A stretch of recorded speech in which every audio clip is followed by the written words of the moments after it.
Assalamualaikum warahmatullahi wabarakatuh. Perkenalkan, nama saya Rizka Dulstari dari PJKR 4D dengan NPM 1910 6310 70 119. Di sini saya dan teman saya akan menjelaskan pengertian, tujuan, dan strategi pengendalian diri. Masyarakat sering tergoda untuk melakukan tindakan-tindakan yang akan memberikan kepuasan sesaat, namun akan sangat merugikan, bahkan menghancurkan masa depannya. Nah, contoh-contoh tindakannya itu antara lain mencuri yang menyebabkan pelaku dipenjara, merokok yang menyebabkan pelaku menderita kanker, meminum alkohol yang menyebabkan pelakunya kehilangan kesadaran, dan lebih jauh lagi akan menyebabkan kehancuran otak. Lalu menggunakan kartu kredit di luar kemampuan untuk membayarnya dengan menyebabkan pelakunya banyak hutang. Melakukan seks bebas yang akan menyebabkan pelaku menderita penyakit kelamin. Berpesta maupun besok mau ujian yang menyebabkan pelakunya gagal ujian. Terus membeli mobil idaman daripada menabung untuk masa tua atau pensiun, yang menyebabkan pelakunya itu bersifat boros. Itu merupakan contoh-contoh tindakan dari seseorang yang tidak mampu mengendalikan diri. Kita berusaha untuk menghindari perilaku di atas, dan kita berusaha untuk mampu mengendalikan diri.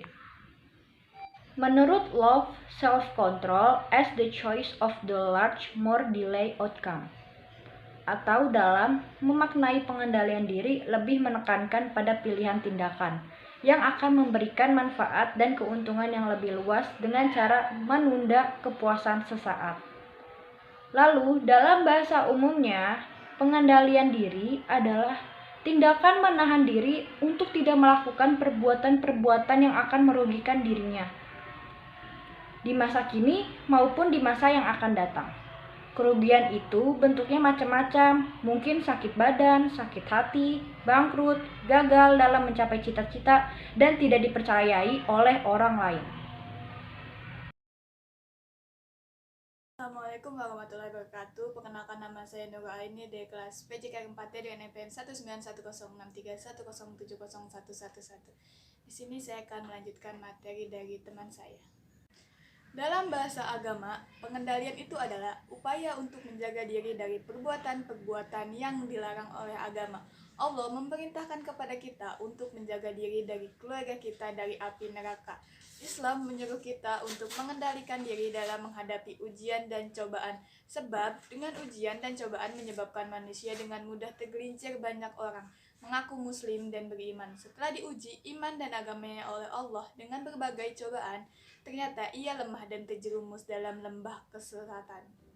Adapun tujuan Allah memberikan ujian dan cobaan kepada hambanya adalah: 1. Membersihkan dan memilih mana orang yang mukmin yang sejati dan mana orang yang munafik, mana emas murni dan mana emas palsu. Yang kedua, mengangkat derajat dan menghapus dosa. Yang ketiga, mengungkapkan hakikat manusia itu sendiri sehingga tampak jelas kesabaran dan ketaatannya. Dalam istilah lain, Islam juga mengenal istilah sabar. Sabar artinya tabah, tahan cobaan. Orang yang sabar akan tahan dan menerima hal-hal yang tidak disenangi dan menyerah diri kepada Allah Subhanahu wa taala. Tujuan utama mengendalikan diri adalah memperoleh keberhasilan dan kebahagiaan. Dilihat dari sudut agama, tujuan pengendalian diri adalah menahan diri dalam arti yang luas. Menahan diri dari belenggu nafsu duniawi yang berlebihan dan tidak terkendali atau nafsu batiniah yang tidak seimbang. Kesemuanya itu adalah tidak diletakkan pada yang benar akan menyebabkan suatu ketidakseimbangan hidup yang berakhir pada kegagalan. Dalam istilah Ahmad Amin, suara hati adalah kekuatan memerintah dan melarang. Kekuatan itu sebagai yang kita ketahui, mendahului perbuatan, mengiringnya dan menyusulnya. Suara hati ini kita rasakan seolah-olah yang timbul dari hati kita, perintah kepada kita supaya melakukan kewajiban dan memperingatkan kita agar jangan sampai menyalahinya. Walaupun kita tidak mengharapkan balasan atau takut siksaan yang lahir, suara hati sangat erat kaitannya dengan pengendalian diri. Dengan mengikuti suara hati, maka seseorang harus mampu mengendalikan diri. Berikut adalah strategi pengendalian diri. Yang pertama ada ingin terus kepada Allah yang senantiasa mengatur diri kita. Yang kedua, berpikir terlebih dahulu dengan menggunakan akal yang jernih, keuntungan dan kerugian bagi diri kita sebelum melakukan sesuatu. Yang ketiga, Bertanya pada hati nurani kita yang paling dalam kebaikan dan keburukan yang akan ditimbulkan dari perbuatan kita. Yang keempat, bersabar apabila kita terkena musibah. Dan yang kelima, bersabar dalam mengerjakan suatu hal. Saja cukup sekian dari penjelasan dari kami berdua, kurang lebihnya mohon maaf. Wassalamualaikum warahmatullahi wabarakatuh. I'm an icon, and my girl about a 10. I should fuck her in the Benz.